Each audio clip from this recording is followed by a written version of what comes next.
खबर मध्य प्रदेश के रीवा जिले से है, जहां यशवंत चौधरी पिता रामाधार चौधरी निवासी ग्राम करहिया थाना चोरहटा जिला रीवा का है, जो कि ग्राम बीड़ा में अनाज खरीदी बेंची की दुकान खोले हुए हैं।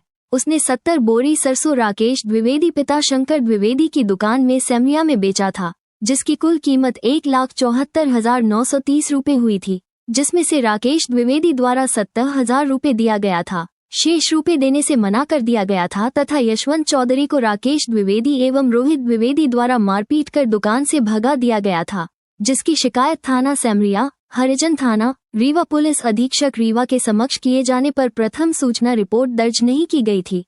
तब पीड़ित यशवंत चौधरी द्वारा विशेष न्यायाधीश महोदय सुरेंद्र कुमार शर्मा के न्यायालय में प्रथम सूचना रिपोर्ट दर्ज करने के संबंध में धारा 156 के अंतर्गत आवेदन पेश किया था, जिस पर माननीय न्यायालय द्वारा राकेश द्विवेदी और उसके पुत्र रोहित द्विवेदी के विरुद्ध प्रथम सूचना रिपोर्ट दर्ज करने का आदेश दिया है, जिस पर हरिजन थाना रीवा में आरोपीगण के विरुद्ध मामला दर्ज हो पाया।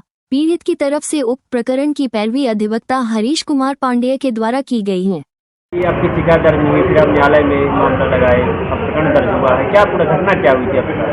जी, घटना ये है कि मेरा नाम यशवंत चौधरी है, राकेश द्विवेदी की दुकान सेमरिया में है और हमारी दुकान बीड़ा में है।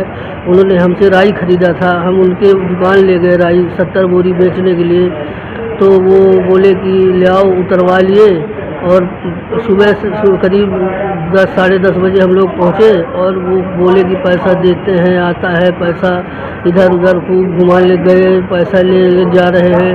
हम लोगों को करीब 5-6 बज गया। फिर इसके बाद बोले गुरु पैसा दे दो, तो बोले कि आता है, ऐसे तैसे 10 बज गए। 10 बजे रात पैसा बोले कि नहीं है पैसा, ये ले लेना वो ले लेना। हम कहे नहीं गुरु हमको पैसा चाहिए, तो वो बोले कि नहीं देंगे।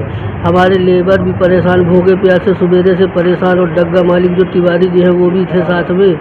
तो क्या नाम से वो बोलने लगी पैसा नहीं है। हम कहे पैसा दे दीजिए गुरु, तो बोले कि पैसा नहीं है। गाली देने लगे, भद्दी गाली देने लगे, बोले कि जो तुमको बिगाड़ना है बिगाड़ लो, जाओ पैसा नहीं देंगे। फिर इसके बाद हम थाना सेमरिया गए, वहाँ बताए, उसके पीछे वो भी आ गए हमारे पीछे। तो टीआई साहब बोले कि व्यापार का मामला है, पैसा दे दो।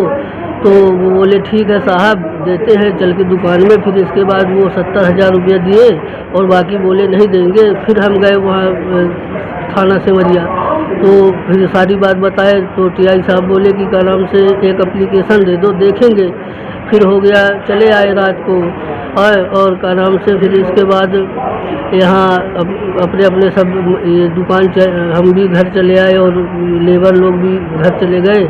और इसके बाद क्या नाम से बीच में मांगते थे पैसा दे दीजिए गुरु, तो बोले कि देते हैं जिस दिन तेरे को ढंग से पैसा दे दे। फिर 21 तारीख को रात को हमारे चाचा के यहाँ बारात थी, तो हम वहाँ बारात में गए और हमको बीड़ा में उनके कुछ आदमी चेले वगैरह हैं, उनके पिताजी का नाम से साधुगिरी का काम करते हैं, जो पियावन महाराज के नाम से जाने जाते हैं।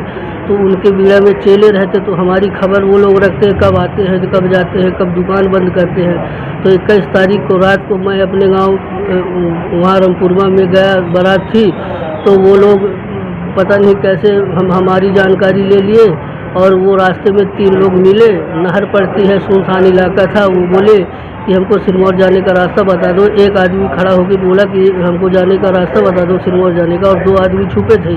मैं जैसे ही उनको बोला कि भैया नार चले जाना, फिर आगे किसी से पूछ लेना, कि अचानक ये रोहित द्विवेदी और राकेश द्विवेदी ये बिल्कुल अचानक हमारे ऊपर हमला कर दिए।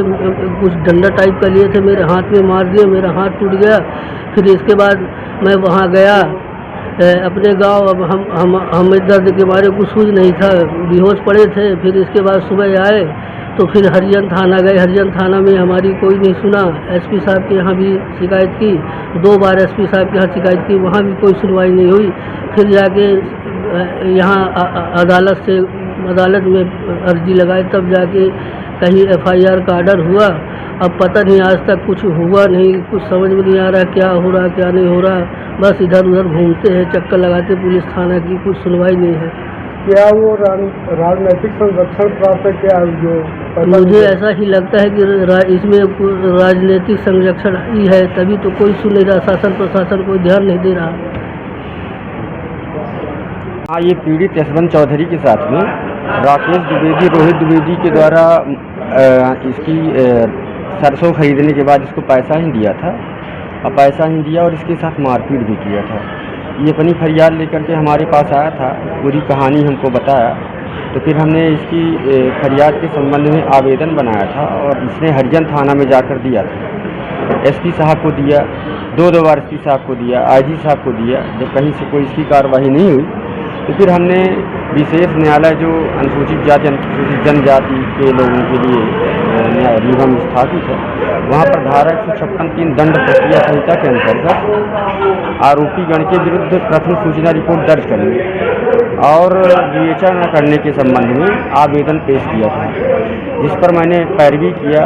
पीड़ित का बयान हुआ, पीड़ित के जो साक्षी थे उनका कथन न्यायालय में शपथ पत्र के माध्यम से मैंने करवाया था और इस प्रकरण में 3 लोगों के खिलाफ हमने धारा 156(3) की अर्जी लगाई थी। एक तो राकेश द्विवेदी था, दूसरा उसका लड़का रोहित द्विवेदी। और किसी अनुसूचित जाति अनुसूचित जनजाति के व्यक्ति के साथ में अगर कोई घटना घटित होती है और उसकी अगर प्राथमिकी दर्ज ना की जाए तो अधिनियम के अंतर्गत पुलिस अधिकारी भी आरोपी बनता है। क्योंकि इस प्रकरण में विवेचना अरुणाकांत द्विवेदी के द्वारा की गई थी और इनके द्वारा जो है तो प्राथमिक सूचना रिपोर्ट दर्ज नहीं की गई और जो न्यायालय में प्रतिवेदन पेश किया गया वो भी भ्रामक पेश किया गया था। परंतु न्यायालय ने ये माना है कि अरुणाकांत द्विवेदी वो पुलिस अधिकारी है, अपने कर्तव्यों के निर्वहन में उन्होंने जो कुछ किया तो किया है, वो दोषी नहीं है। अरुणाकांत द्विवेदी ये प्रधान आरक्षक थे, इसमें हैं हरिजन कल्याण थाना में रीवा में है।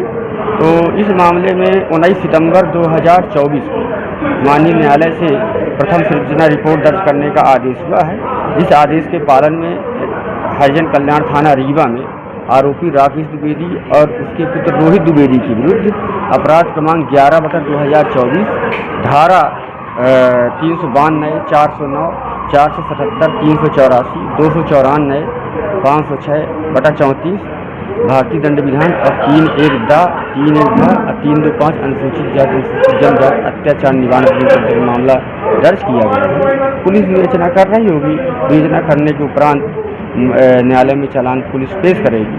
परंतु पीड़ित की FIR दर्ज नहीं की गई थी, न्यायालय के आदेश से इसमें FIR हो गई है आरोपी। कोई तो कार्रवाई नहीं हुई पुलिस वालों के? नहीं, और पुलिस वालों के खिलाफ कोई कार्रवाई नहीं हुई है, क्योंकि माननीय न्यायालय द्वारा से 2 लोगों के विरुद्ध ही FIR दर्ज करने का आदेश दिया है।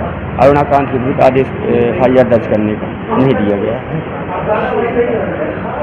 हरीश कुमार पांडे अधिवक्ता हूँ और पीड़ित इसमें यशवंत चौधरी के साथ मारपीट हुई, थाने में रिपोर्ट किया, पुलिस ने FIR दर्ज नहीं की। परंतु हमको ये पता है कि पुलिस FIR दर्ज नहीं करती है तो न्यायालय के आदेश से FIR दर्ज होती है।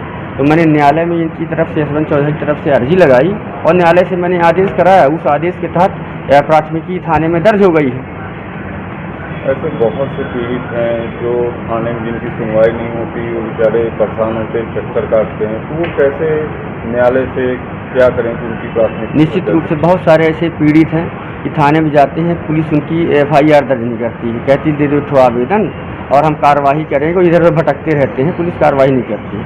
तो ऐसा नहीं है, यदि FIR पुलिस नहीं करती है तो न्यायालय में हम लोग परिवाद के माध्यम से न्यायालय में डाट मामला कायम करवा सकते हैं अथवा धारा 156(3) दंड प्रक्रिया संहिता के अंतर्गत न्यायालय में आवेदन लगा करके और माननीय न्यायालय के आदेश से थाने में FIR दर्ज हो जाती है।